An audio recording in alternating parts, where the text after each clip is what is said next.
Hello दोस्तों, welcome to my YouTube channel Educational Adda. दोस्तों, हम लोग एनसीईआरटी बेस्ड एमसीक्यू को प्रैक्टिस सेट के माध्यम से देख रहे हैं, जिसमें अब तक हम लोगों ने टोटल 84 सेट को डिस्कस कर लिया है। आज के सेट में हम लोग सेट नंबर 85 को डिस्कस करेंगे। अगर आपने हमारी पहले की वीडियोज़ को नहीं देखे हैं तो उसे देख लीजिएगा। चैनल पर नए हैं, सब्सक्राइब कर बेल आइकन को प्रेस कीजिए ताकि हमारी आने वाली सारी महत्वपूर्ण वीडियोज़ आप तक सबसे पहले पहुँच सके। तो चलिए दोस्तों, स्टार्ट करते हैं आज के सेशन को। वीडियो कैसी लगी कमेंट में बताइएगा ज़रूर। तो चलिए देखते हैं। आज के सेट का पहला प्रश्न है, भारतीय संविधान में न्यायिक पूर्वावलोकन का सिद्धांत निम्नलिखित में से किस देश के संविधान से ग्रहण किया गया है। तो दोस्तों, न्यायिक पूर्वावलोकन, जिसे हम लोग न्यायिक समीक्षा के नाम से भी जानते हैं, ये कहाँ से लिया गया है? तो यह संयुक्त राज्य अमेरिका से लिया गया है। इसका सही आंसर ऑप्शन नंबर ए हो जाएगा। दोस्तों, न्यायिक पूर्वावलोकन की शक्ति सुप्रीम कोर्ट को आर्टिकल नंबर 32 और 136 के अंतर्गत शामिल है और हाई कोर्ट में आर्टिकल नंबर 226 और 227 में वर्णित किया गया है। तो इसका सही आंसर ऑप्शन नंबर ए हो जाएगा। अगला प्रश्न है, निम्नलिखित में से किस अनुच्छेद के तहत राष्ट्रपति साहित्य, विज्ञान, कला और समाज सेवा से संबंधित व्यक्तियों को राज्यसभा में मनोनीत करते हैं? तो दोस्तों, यह आर्टिकल नंबर 80 के 3 में कहा गया है कि राष्ट्रपति साहित्य, विज्ञान, कला और समाज सेवा से संबंधित जो व्यक्ति हैं उसको राज्यसभा में मनोनीत कर सकते हैं। तो इसका सही आंसर ऑप्शन नंबर बी हो जाएगा। दोस्तों, बात करें अनुच्छेद 80A के अंतर्गत क्या आता है, तो यह राज्यसभा के संरचनाओं के बारे में इसमें वर्णन देखने को मिलता है। अब अनुच्छेद 81 के 1 की बात करें तो इसमें लोकसभा की संरचना और उसमें जुड़ी प्रतिनिधित्व की जानकारी देता है। वहीं आर्टिकल नंबर 81 का 2 जो है वह में यह वर्णन किया गया है कि भारत के ऐसे क्षेत्र का प्रतिनिधित्व लोकसभा में होगा जो कि किसी भी राज्य के अंतर्गत नहीं आते हैं। ठीक है, तो इसका सही आंसर ऑप्शन नंबर बी हो जाएगा। अगला प्रश्न है, राष्ट्रपति किस वीटो के तहत किसी विधेयक को संसद के पास पुनर्विचार हेतु भेजता है? तो यह हो जाएगा दोस्तों निलंबकारी वीटो। इसका सही आंसर ऑप्शन नंबर बी हो जाएगा। अब बात करते हैं अत्यधिक वीटो का, तो ये क्या होगा? तो यह विधायिका द्वारा पारित विधेयक पर राष्ट्रपति की सहमति को रोकता है। वहीं पॉकेट वीटो की बात करें तो यह किसी भी विधेयक पर कार्रवाई किए बिना उसे अनिश्चित काल तक अपने पास रखने का शक्ति राष्ट्रपति को देता है। ठीक है, इसका सही आंसर ऑप्शन नंबर बी है। अगला प्रश्न है, निम्नलिखित में से किस संविधान संशोधन के तहत मौलिक अधिकारों का संख्या 7 से 6 कर दी गई? तो दोस्तों, हमारे संविधान में मौलिक अधिकार की चर्चा भाग 3 में है और यह आर्टिकल नंबर 12 से 35 के अंतर्गत निहित है। दोस्तों, हमारे संविधान में जो मूल मौलिक अधिकार था वो 7 था। कौन कौन सा था?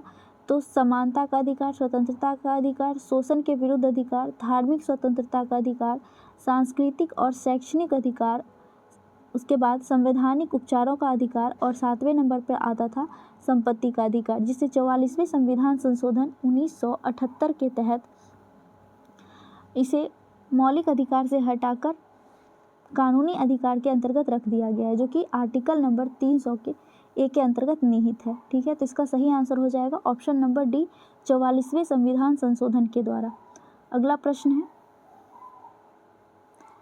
राष्ट्रपति के पद हेतु निम्नलिखित में से कौन आहारताएं शामिल नहीं है? तो इसमें से कौन शामिल नहीं है, चलिए देखते हैं। पहला है, वह 35 वर्ष की आयु पूर्ण कर चुका हो। तो जो राष्ट्रपति के पद के लिए चुने जाते हैं उनका रिक्वायरमेंट होता है कि 35 वर्ष की आयु वो पूरा कर चुके हो, लोकसभा का सदस्य निर्वाचित होने योग्य हो, उसके बाद कम से कम 50 प्रस्तावक हो और 50 अनुमोदक हो। चौथा में कह रहा है कम से कम 100 अनुमोदक हो, तो ये गलत हो जाएगा। यहाँ पे 50 अनुमोदक जो है वो कम से कम होना चाहिए।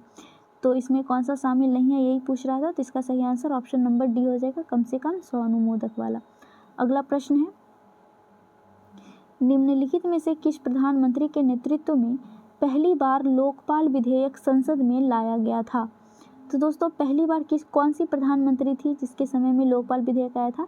तो वो थी इंदिरा गांधी। इसका सही आंसर ऑप्शन नंबर ए हो जाएगा। इंदिरा गांधी के समय में 1968 ईस्वी में पहली बार लोकपाल विधेयक लाया गया था और उस समय दोस्तों चौथी लोकसभा अवधि चल रही थी। तो इसका सही आंसर ऑप्शन नंबर ए हो जाएगा। अगला प्रश्न है, निम्नलिखित में से कौन संसदीय शासन व्यवस्था की विशेषता नहीं है? तो इसमें से कौन विशेषता नहीं है पूछ रहा है। तो चलिए पहले हम लोग देख लेते हैं कि संसदीय शासन व्यवस्था की विशेषताएं कौन कौन सी होती हैं। तो इसमें आता है सामूहिक उत्तरदायित्व, कार्यपालिका और विधानसभा, दोहरी सदस्यता, उसके बाद आता है सरकार के प्रमुख का नेतृत्व, उसके बाद आता है संसदीय विपक्ष और फिर तय अवधि का अभाव। ठीक है, इसमें से कौन सा नहीं है तो वो हो जाएगा ऑप्शन नंबर सी, निचले सदन का विघटन ना होना। अगला प्रश्न है, निम्नलिखित में से किसका वरीयता क्रम ऊपर है। तो वरीयता क्रम के हिसाब से देखते हैं, सबसे ऊपर जो आते हैं वो आते हैं राष्ट्रपति, उसके बाद उपराष्ट्रपति आते हैं, फिर प्रधानमंत्री आते हैं, उसके बाद राज्यपाल आते हैं। तो इसमें सबसे ऊपर कौन है, तो दिए गए ऑप्शन के हिसाब से प्रधानमंत्री सबसे ऊपर हो जाएंगे। तो इसका सही आंसर ऑप्शन नंबर ए हो जाएगा, प्रधानमंत्री। अगला प्रश्न है, निम्नलिखित में से कौन सा प्रावधान 1947 के भारतीय स्वतंत्रता अधिनियम का एक हिस्सा था। तो दोस्तों 1947 के जो भारतीय स्वतंत्रता अधिनियम था उसमें कहा गया था कि भारत के 2 भागों में विभाजन किया जाएगा।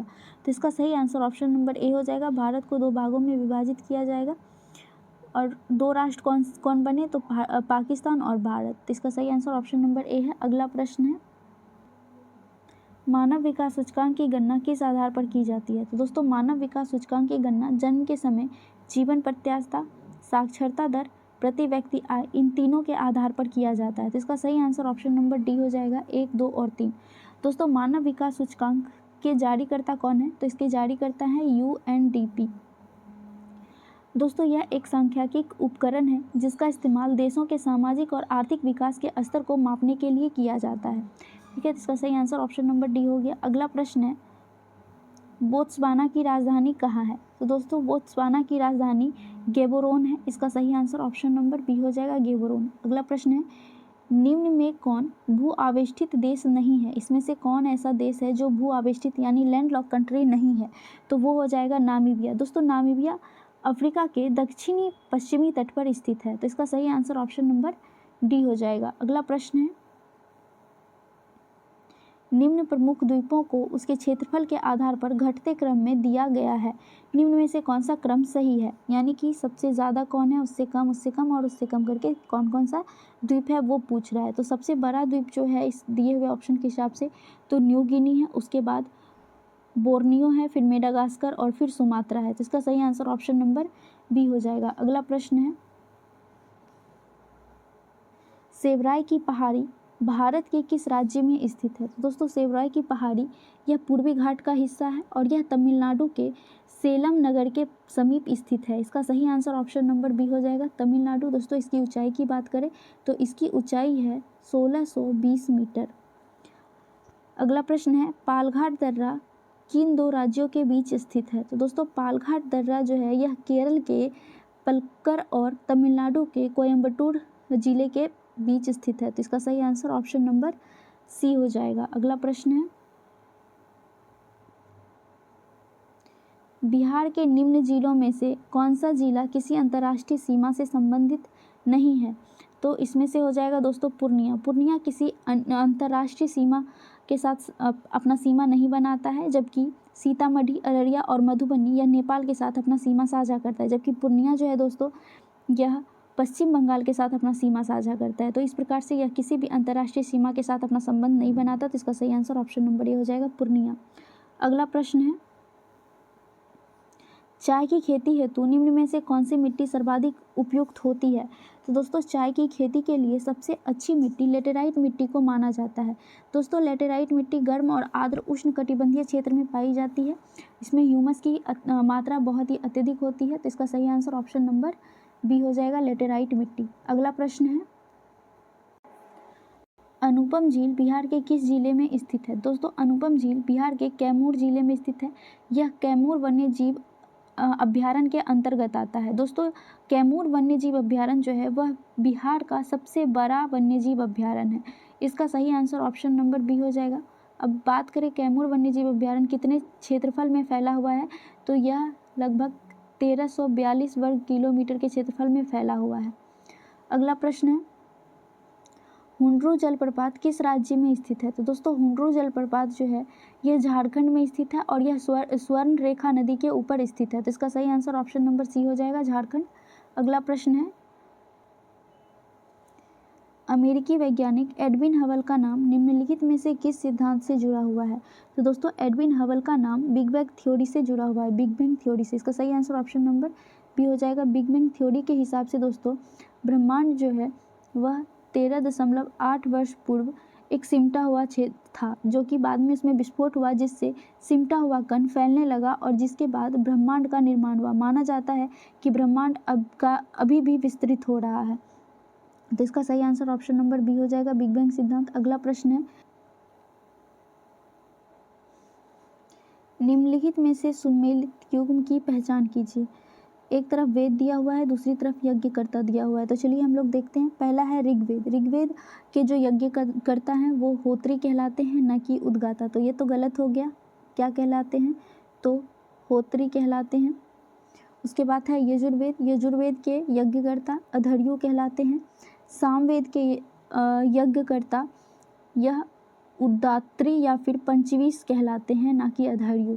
तो ये भी गलत है, ये भी गलत है। उसके बाद है अथर्ववेद। अथर्ववेद के ज्ञाता ब्रह्मा कहलाते हैं। तो इसका सही आंसर ऑप्शन नंबर डी हो जाएगा, क्योंकि इसमें सही सुमेलित पूछ रहा था कि कौन सा है।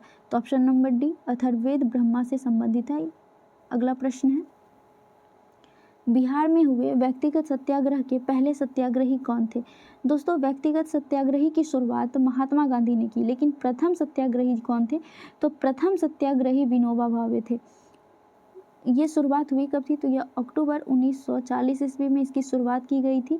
लेकिन बिहार में जो पहले व्यक्तिगत सत्याग्रही थे वो थे श्री कृष्ण सिंह। कौन थे? श्री कृष्ण सिंह। और दूसरे थे अनुग्रह नारायण सिंह। अगला प्रश्न है, अब हमें खुलेआम बगावत कर देश को विदेशी शासन से मुक्त करना है। और साथियों, मैं आपका और अपने सभी देशवासी भाइयों और बहनों को इसमें शामिल होने के लिए आह्वान करता हूँ। निम्न में से किसने यह घोषणा की थी? तो दोस्तों यह घोषणा सुभाष चंद्र बोस के द्वारा किया गया था। इसका सही आंसर ऑप्शन नंबर सी हो जाएगा, सुभाष चंद्र बोस। अगला प्रश्न है, अखिल भारतीय किसान सभा का पहला सम्मेलन आयोजित किया गया था। तो दोस्तों कब आयोजित किया गया था अखिल भारतीय किसान सभा का पहला सम्मेलन? तो यह 11 अप्रैल, कब? 11 अप्रैल 1936 ईस्वी को पहला सम्मेलन किया गया था और यह लखनऊ में किया गया था, जिसकी अध्यक्षता सहजानंद सरस्वती के द्वारा किया गया था।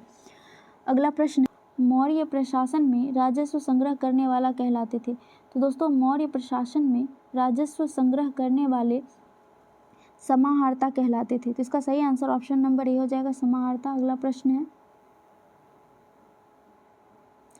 हरदयाल, बाबा हरिनाम सिंह टुडिंगलाट, बाबा सोहन सिंह भकना और गुरुदत्त सिंह जुड़े हुए थे। तो यह किससे जुड़े हुए थे? तो यह दोस्तों गदर आंदोलन से जुड़े हुए थे। इसका सही आंसर ऑप्शन नंबर सी हो जाएगा, गदर आंदोलन, जिसकी शुरुआत जुलाई 1913 ईस्वी से हुई थी। ठीक है। अगला प्रश्न है, बी.आर. राघवाचारी द्वारा निम्न में से कौन सा संगठन स्थापित किया गया? तो दोस्तों वी राघवाचारी के द्वारा मद्रास महाजन सभा की स्थापना की गई थी। इसका सही आंसर ऑप्शन नंबर सी हो जाएगा, मद्रास महाजन सभा, जिसकी स्थापना 1884 ईस्वी में की गई थी। दोस्तों यह अडियार थियोसॉफिकल सोसाइटी के सम्मेलन में विचार विमर्श करने के बाद मद्रास महाजन सभा की स्थापना की गई थी। अगला प्रश्न है, महात्मा गांधी द्वारा प्रथम बार मजदूर आंदोलन को समर्थन कब दिया गया था? तो दोस्तों महात्मा गांधी के द्वारा पहली बार मजदूरों को समर्थन अहमदाबाद मिल आंदोलन के दौरान दिया गया था। ये कब हुआ था? तो यह हुआ था मार्च 1918 ईस्वी को, जिसमें पहली बार गांधी जी ने भूख हड़ताल भी किए थे। तो इसका सही आंसर ऑप्शन नंबर बी हो जाएगा, अहमदाबाद मिल आंदोलन। अगला प्रश्न है, द ग्रीन पैम्पलेट किसके द्वारा प्रकाशित किया गया? तो दोस्तों द ग्रीन पैम्पलेट यह महात्मा गांधी के द्वारा दक्षिण अफ्रीका से प्रकाशित किया गया था। इसका सही आंसर ऑप्शन नंबर सी हो जाएगा, महात्मा गांधी। दोस्तों यह दक्षिण अफ्रीका में रहने वाले 1 लाख भारतीयों की ओर से भारतीय जनता से की गई इसमें अपील थी। तो इसका सही आंसर ऑप्शन नंबर सी हो जाएगा, महात्मा गांधी। अगला प्रश्न है, शारदा अधिनियम में लड़कियों की विवाह की उम्र सीमा रखी गई थी। तो दोस्तों शारदा अधिनियम के तहत लड़कियों के विवाह की उम्र सीमा 14 वर्ष और लड़कों के विवाह की उम्र सीमा 18 वर्ष रखी गई थी। इसका सही आंसर ऑप्शन नंबर सी हो जाएगा, क्योंकि यहाँ लड़कियों के विवाह की उम्र सीमा पूछ रहा है, तो 14 वर्ष रखी गई थी। दोस्तों शारदा अधिनियम, जिसे बाल विवाह निरोध अधिनियम के नाम से भी जाना जाता है, इसकी शुरुआत मतलब यह अधिनियम कब आया था? तो यह 28 दिसंबर 1929 ईस्वी को पारित किया गया था। अगला प्रश्न है, निम्न में से कौन सा कथन धमनी के बारे में सत्य है? तो चलिए हम लोग देखते हैं धमनी के बारे में कौन सा कथन सत्य है। पहला है, शुद्ध रक्त हृदय से शरीर के विभिन्न भागों तक ले जाने का कार्य करता है, तो ये बिल्कुल सही है। दूसरा है, धमनी की दीवार मोटी एवं लचीली होती है, ये भी सही है। तीसरा है, धमनी की दीवार पर रक्तचाप अधिक होता है, तो ये भी सही है। इसमें तीनों के तीनों कथन जो है वो सही है, तो इसका सही आंसर ऑप्शन नंबर डी हो जाएगा, 1, 2 और 3 तीनों। अगला प्रश्न है, डर्मेटाइटिस नामक रोग किस विटामिन के कमी के कारण होता है? तो दोस्तों डर्मेटाइटिस रोग यह विटामिन B3 के कमी के कारण होता है। इसका सही आंसर ऑप्शन नंबर सी हो जाएगा, विटामिन B3। विटामिन B1 की कमी से बेरी रोग होता है। विटामिन B2 की कमी से मुंह और ठोर का फटना जो है, ये प्रॉब्लम विटामिन B2 की कमी की वजह से होता है। विटामिन B5 की कमी से क्या होता है? तो दोस्तों विटामिन B5 की कमी से भूख नहीं लगता है, थकान महसूस होता है, कमजोरी होता है और नींद नहीं आना, ये सारी प्रॉब्लम विटामिन B5 की कमी से होता है। अगला प्रश्न है, चुंबकीय क्षेत्र में धारावाही चालक पर लगने वाले बल की दिशा किस नियम से जानी जाती है? तो दोस्तों चुंबकीय क्षेत्र में धारावाही चालक पर लगने वाली बल की दिशा यह फ्लेमिंग के बामहस्त नियम को दर्शाता है, तो इसका सही आंसर ऑप्शन नंबर सी हो जाएगा, फ्लेमिंग का बामहस्त नियम। अगला प्रश्न है, भार का मात्रक होता है? तो दोस्तों भार का मात्रक न्यूटन होता है, भार और बल दोनों का मात्रक न्यूटन होता है। अगला प्रश्न है, आरएनए और प्रोटीन बनाने में कौन सा प्लांट हार्मोन उपयोगी होता है? तो दोस्तों आरएनए और प्रोटीन बनाने में साइटोकाइनिन नामक प्लांट हार्मोन उपयोगी होता है। इसका सही आंसर ऑप्शन नंबर सी हो जाएगा। दोस्तों साइटोकाइनिन हार्मोन ऑक्सीन हार्मोन के साथ मिलकर काम करता है। अब बात करते हैं जिबरेलिन की। तो दोस्तों जिबरेलिन हार्मोन जो है, यह पौधे की वृद्धि और विकास से जुड़ी हुई घटनाओं से संबंधित है, उसमें मदद करता है। ऑक्सीन हार्मोन क्या करता है? तो दोस्तों ऑक्सीन हार्मोन पौधों के विकास में सहायक होता है, वहीं एथिलीन हार्मोन जो है, यह पौधों के विकास और वृद्धि को नियंत्रित करता है। अगला प्रश्न है,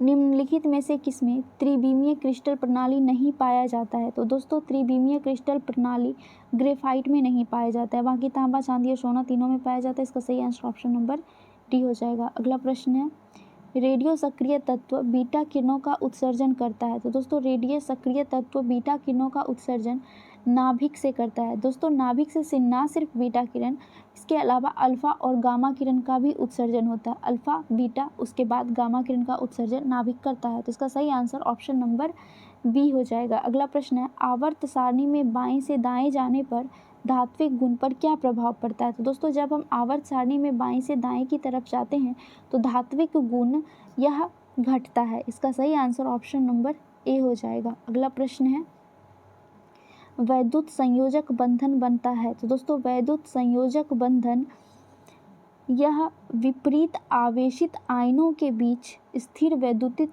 आकर्षण से बनता है, ठीक है। तो इसका सही आंसर ऑप्शन नंबर डी हो जाएगा, विपरीत आवेशित आयनों के बीच बनता है। दोस्तों यह एक रासायनिक बंधन होता है। अगला प्रश्न है, अम्ल वह पदार्थ है जो, तो दोस्तों अम्ल वह पदार्थ है जो कि हाइड्रोजन आयन यानी H+ आयन देता है। इसका सही आंसर ऑप्शन नंबर सी हो जाएगा। दोस्तों अम्ल स्वाद में खट्टा होता है, इसका pH मान 7 से कम होता है। 7 से जितना कम होता जाएगा उतनी अम्लता बढ़ती जाती है। दोस्तों अम्ल जो है वह नीले लिटमस को लाल कलर में बदल देता है, ठीक है। अगला प्रश्न है, अभिक्रिया का वेग निम्नलिखित में से किस पर निर्भर नहीं करता है? तो दोस्तों अभिक्रिया का वेग किस किस पर निर्भर करता है, पहले हम लोग ये जान लेते हैं। तो अभिक्रिया का वेग अभिकर्मक के सांद्रता पर, ताप पर, सबसे ज़्यादा ताप पर, अभिकारक पर, प्रकाश की उपस्थिति, पृष्ठीय क्षेत्रफल पर, अभिक्रिया के सक्रिय ऊर्जा, इन सारी चीज़ों पर निर्भर करता है। तो इसमें से किस पर निर्भर नहीं कर रहा है? तो वह हो जाएगा अभिक्रिया के अनुकता पर। तो इसका सही आंसर ऑप्शन नंबर डी हो जाएगा। अगला प्रश्न है, मनुष्य में बौनापन किसके स्राव के कारण होता है? तो दोस्तों मनुष्यों में बौनापन थायरॉक्सिन हार्मोन के स्राव से होता है। इसका सही आंसर ऑप्शन नंबर डी हो जाएगा। इसके लिए पिट्यूटरी ग्लैंड जो है वो जिम्मेदार होता है। अगला प्रश्न है, पाइरूवेट का पूर्ण ऑक्सीकरण कहाँ होता है? तो दोस्तों पाइरूवेट का पूर्ण ऑक्सीकरण यह माइटोकॉन्ड्रिया में होता है। किसमें होता है? तो माइटोकॉन्ड्रिया में। इसका सही आंसर ऑप्शन नंबर सी हो जाएगा। दोस्तों पाइरूवेट ऑक्सीकरण ग्लाइकोलाइसिस और माइटोकॉन्ड्रियल मैट्रिक्स में क्रेब चक्र के बीच कनेक्टेड प्रतिक्रिया है। ठीक है। अगला प्रश्न है,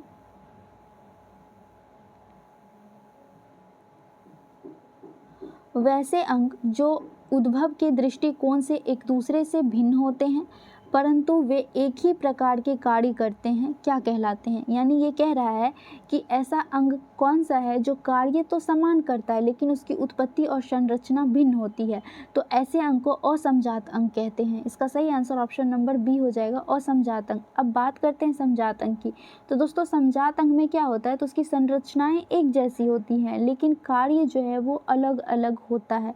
तो ऐसे अंग को समजात अंग कहते हैं। अवशेषी अंग किसको कहते हैं? तो दोस्तों ऐसा अंग जो कि हमारे शरीर में मौजूद तो है लेकिन उसका कोई भी कार्य नहीं है, उसकी कोई आवश्यकता नहीं है, तो ऐसे अंग को अवशेषी अंग कहते हैं। अगला प्रश्न है, निम्न में से कौन लैंगिक जनन संचरित रोग है? तो इसमें से कौन लैंगिक जनन संचरित रोग है? तो दोस्तों लैंगिक जनन संचरित रोग गोनोरिया, सिफिलिस और एड्स, ये तीनों के तीनों लैंगिक जनन संचरित रोग है। इसका सही आंसर ऑप्शन नंबर डी हो जाएगा। इसके अलावा दोस्तों हेपेटाइटिस रोग भी लैंगिक जनन संचरित रोग है। अगला प्रश्न है, भीमा किसकी सहायक नदी है? तो दोस्तों भीमा जो है यह कृष्णा की सहायक नदी है जो कि महाराष्ट्र और कर्नाटक राज्यों से होकर बहती है। तो इसका सही आंसर ऑप्शन नंबर सी हो जाएगा, कृष्णा नदी। अगला प्रश्न है, निम्न में से कौन सा शब्द फुटबॉल खेल से संबंधित है? तो दोस्तों फुटबॉल खेल से सेंटर, स्ट्राइकर, टाई ब्रेकर, इसके अलावा मिडफील्ड, गोली कॉर्न, गोल, फाउल, एक्स्ट्रास, कॉर्न फ्लैग, ये सभी जो है वो फुटबॉल खेल से संबंधित है। तो इसका सही आंसर ऑप्शन नंबर डी हो जाएगा। 1, 2 और 3 तीनों शब्द फुटबॉल खेल से संबंधित है। अगला प्रश्न है, राजघाट निम्नलिखित में से किस व्यक्ति की समाधि स्थल है? तो दोस्तों राजघाट महात्मा गांधी के समाधि स्थल को कहते हैं। इसका सही आंसर ऑप्शन नंबर सी हो जाएगा। मोरारजी देसाई के समाधि स्थल को क्या कहते हैं? तो दोस्तों मोरारजी देसाई के समाधि स्थल को अभय घाट कहते हैं। वहीं चौधरी चरण सिंह के समाधि स्थल को किसान घाट और राजीव गांधी के समाधि स्थल को वीर भूमि कहते हैं। अगला प्रश्न है, एस्कीमो कहाँ के खानाबदोश शिकारी हैं? तो दोस्तों एस्कीमो जो है यह ग्रीनलैंड के खानाबदोश शिकारी हैं। इसका सही आंसर ऑप्शन नंबर ए हो जाएगा। दोस्तों ग्रीनलैंड के अलावा एस्कीमो जो है साइबेरिया के टुंड्रा प्रदेश में भी निवास करते हैं। ठीक है। अगला प्रश्न है और आज के सेशन का लास्ट प्रश्न है, वीडियो कैसी लगी ज़रूर बताइएगा। दोस्तों वीडियो बनाने में बहुत मेहनत लगता है तो आपका एक कमेंट हमको मोटिवेट करता है ताकि हम आपके लिए और भी अच्छी वीडियो ला सके। तो प्लीज़ कमेंट करके ज़रूर बताइएगा कि वीडियो कैसी लगी। क्वेश्चन है, फ्यूजियामा ज्वालामुखी किस देश में स्थित है? तो दोस्तों फ्यूजियामा ज्वालामुखी यह जापान में स्थित है। इसका सही आंसर ऑप्शन नंबर डी हो जाएगा, जापान। वहीं ईरान में कौन सा है? दोस्तों ईरान में माउंट दमावंत जो है वो ईरान में स्थित ज्वालामुखी है। इराक में कोई भी ज्वालामुखी मौजूद नहीं है। ठीक है। अगर पूछे कि कौन सा ऐसा देश है जहाँ कोई ज्वालामुखी नहीं है तो इराक करके आप याद रखिएगा। इटली में कौन कौन सा ज्वालामुखी है? तो दोस्तों इटली में स्ट्राम्बोली ज्वालामुखी है जो कि सिसिली द्वीप के नज़दीक स्थित है। तो दोस्तों स्ट्राम्बोली ज्वालामुखी को इटली का प्रकाश स्तंभ भी कहते हैं। उसके अलावा एटना, वेसुवियस, ये भी इटली के ही ज्वालामुखी हैं। ठीक है। तो इसका सही answer option number D Japan हो गया, यानी फ्यूजियामा ज्वालामुखी जापान में स्थित है। तो हमारा आज का सेशन यहीं तक था। वीडियो कैसी लगी कमेंट में ज़रूर बताइएगा। अगर अच्छी लगी हो तो लाइक कीजिएगा, सब्सक्राइब कीजिएगा, अपने दोस्तों से शेयर कीजिएगा। अगर चैनल पे नए हैं तो सब्सक्राइब करके ज़रूर जाइएगा। मिलते हैं नेक्स्ट सेट में। जय हिंद।